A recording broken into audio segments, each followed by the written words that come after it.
Today I am going to read the book named Finding Dory. Finding Dory is adapted by Bill Scollon, illustrated by the Disney Storybook Art Team. Dory was a happy young fish. She lived in an underwater home with her parents, Jenny and Charlie. But Dory had one little problem. Hi, I'm Dory. I suffer from short term memory loss. To help keep Dory safe, her parents taught her to tell others that she had a hard time remembering things. One day, a strong current and undertow carried Dory far from home. Where are your parents? Asked a passing fish. I can't remember, replied Dory. Dory told herself to just keep swimming. As the years went by, Dory forgot what she was looking for. Far out in the ocean, Dory met a clownfish named Marlin. She helped him find his lost son, Nemo. Through their adventures together, the fish became great friends. Dory joined Marlin and Nemo in the coral reef and lived next door to their anemone. Dory had a home again. Marlin and Nemo loved Dory and kept her safe. But one afternoon, a strong current spun Dory around and dropped her into the sand. She felt woozy and confused. The jewel of Morro Bay, California, she murmured. When Dory felt better, Nemo told her what she had said. All at once, memories came rushing back. I remember my family, Dory shouted. We have to find them. Dory, Marlin, and Nemo rode the ocean currents all the way to Morro Bay, California. Mom, Dad, yelled Dory when they arrived. Dory had been here before. She told the hermit crabs she was looking for her parents, two blue tangs named Jenny and Charlie. Jenny, Charlie, cried Dory. Shh, said a bunch of hermit crabs. A giant squid, bothered by all the yelling, chased the three friends. They swam into a kelp forest to escape. Dory looked for someone who could help them. She heard a woman's voice above the water calling, Won't you please join us? Marlin and Nemo followed Dory to the surface. Welcome to the Marine Life Institute, boomed the woman's voice through a speaker. We believe in rescue, rehabilitation, and release. Suddenly, Dory was pulled out of the water. Dory was tagged and put in quarantine, an area for sick or injured fish. She asked an octopus named Hank about the jewel of Morro Bay. That's this place, the Marine Life Institute. You were here, he said. Hank noticed that Dory had a tag on her fin, and the tag meant she would soon be transported to an aquarium in Cleveland. Hank desperately wanted to go there. Dory said she would give him the tag if he helped her find her parents. Hank took Dory to a map of the exhibits. Dory spotted a purple shell on the map. That brought back another memory. Dory recalled lining up seashells with her parents. Her mom loved the purple ones. My home had a purple shell, she told Hank. Moments later, a human carrying a bucket of fish came down the hall. Dory leaped inside the bucket as Hank dashed out of sight. Dory and Hank ended up in a pool with a whale shark named Destiny. The whale shark recognized Dory. We were pipe pals, Destiny told Dory. They used to talk to each other through the pipes. Dory was from the open ocean exhibit. Can you take me there? Asked Dory. Destiny said Dory could get there through the pipes, but Dory was worried that she would get lost. Bailey, a beluga whale, could have guided her, but he said his echolocation wasn't working.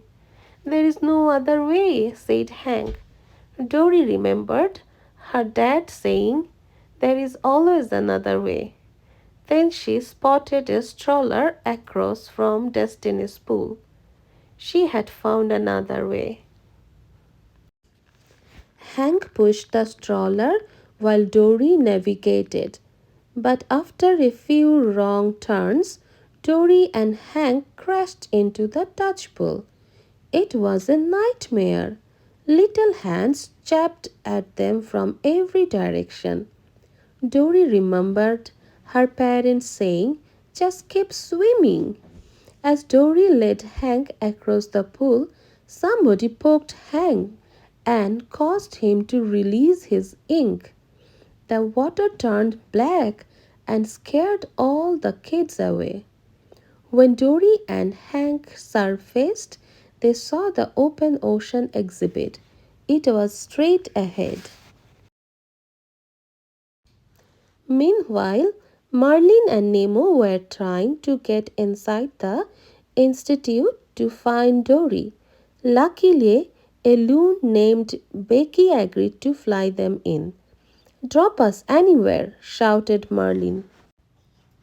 All the same moment, Dory and Hank were at the top of the huge open ocean tank. Looks like this is it, Kate, said Hank. I have a truck to catch. Dory handed him the tag. You know, I think I'm going to remember you, she said. Then she swam off to find her family. Dory followed a line of shells to her home. Mom, Dad, she yelled, but no one was there. Memories flooded back.